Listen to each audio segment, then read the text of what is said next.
dalam chat apa saja. Saya kasih clue 1. Oke. Elements of the paragraph itu ada first sentence,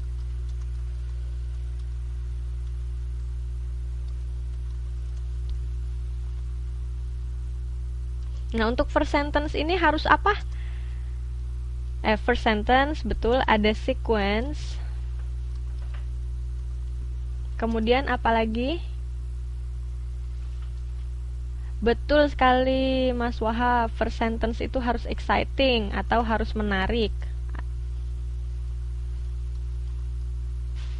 Nah, kemudian sebuah paragraf itu juga harus berdasarkan dengan urutan yang tepat atau sekuensnya.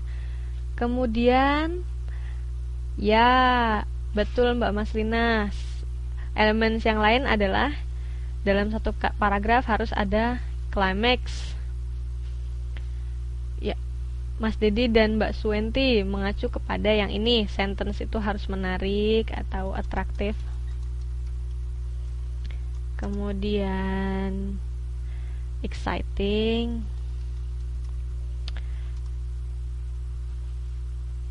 dan juga interesting.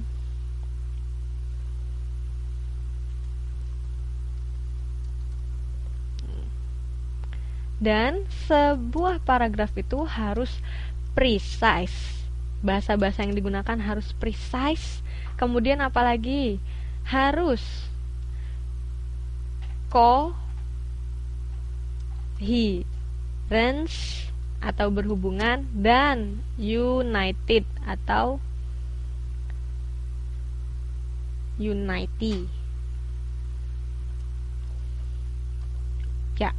Nah, berikut adalah elements dari paragraf. Nah, sedangkan identifying the topics, apa yang dimaksud dengan ini? Apa yang dimaksud dengan topik?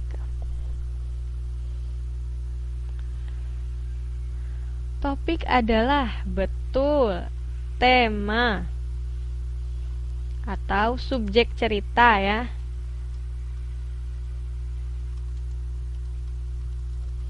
Nah, sedangkan apa yang dimaksud dengan identifying topic sentence? Topic sentence apa ya?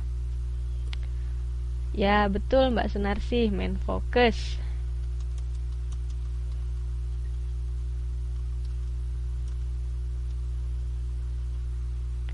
Sekarang tentang topic sentence.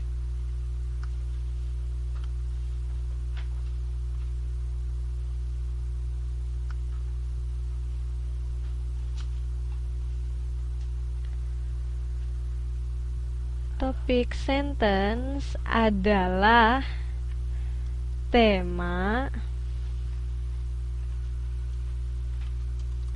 yang dituliskan dalam kalimat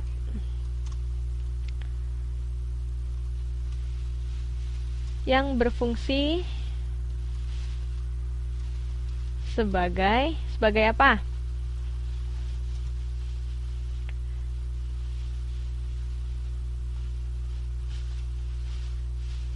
Pembimbing atau untuk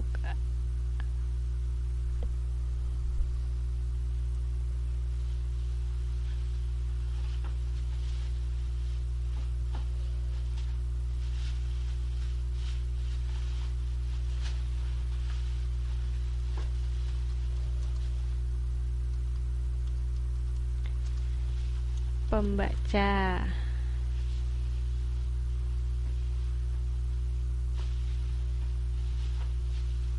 Betul, sebagai petunjuk juga. Berisikan ide-ide juga.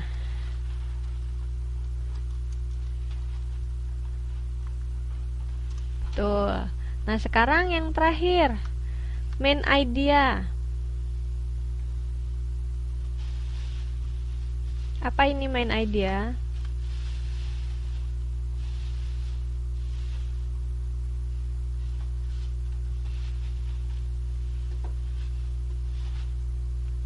Ya, betul. ide utama yang biasanya tersirat dalam topik sentence.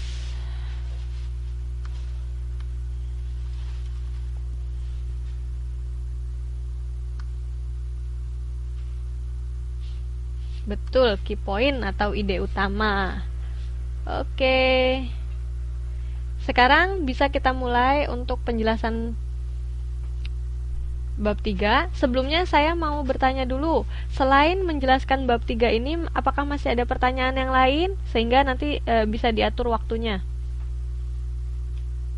Kalau ada bisa disampaikan sekarang, sehingga misalkan nanti ada berapa pertanyaan yang bisa saya jawab.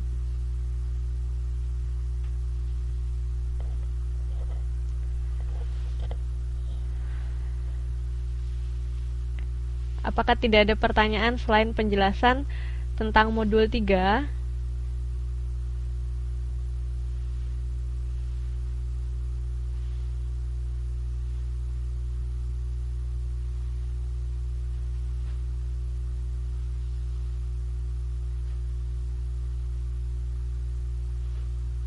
Oh ya, karena dalam modul reading 4, dalam modul reading 1, kita memiliki 12 materi, maka ada 2 materi yang akan digabungkan menjadi satu, atau nanti satu pertemuan online TTM akan mengulas tentang 2 materi. Setuju ya?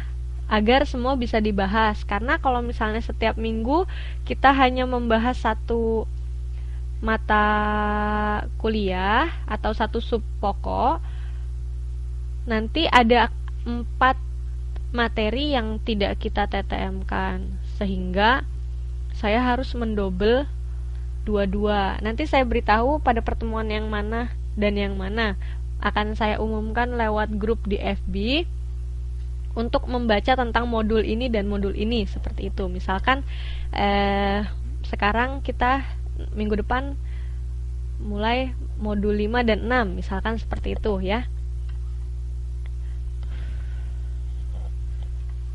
Iya, betul, biar lessonnya semua sampai. Oke, karena semua sudah siap dan tidak ada pertanyaan, saya lanjut kepada modul yang ketiga ya. Setuju? Semangat semuanya, biar hasil ujiannya bagus.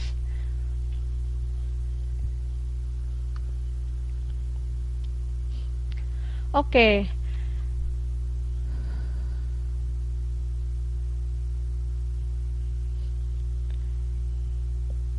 Modul 3 membahas tentang understanding sentences atau memahami kalimat-kalimat. Dalam memahami kalimat, ada 4 bagian utama yang harus kita perhatikan, yaitu core part, punctuations, combined ideas, dan complex sentences. Nah, untuk bagian yang pertama, yaitu core parts. Core part berarti adalah inti dari kalimat, dan inti dari kalimat ada 2 hal, yaitu subjek dan verb, atau dalam bahasa Indonesia kita sebut subjek dan predikat. Dengan arti lain yaitu pelaku dan pekerjaan.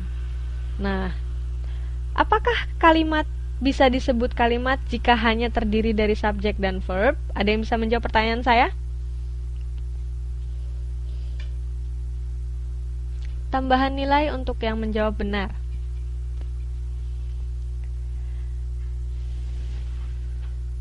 Betul sekali.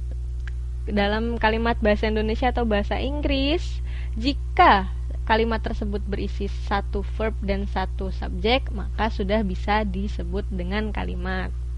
Contohnya, Ayam berkokok kalau dalam bahasa Indonesia, seperti itu. Itu sudah bisa disebut kalimat, meskipun kalimatnya bukan kalimat lengkap. Nah, jadi inti dari kembali lagi ke pokok sebelumnya, inti dari kalimat adalah subjek dan verb. Untuk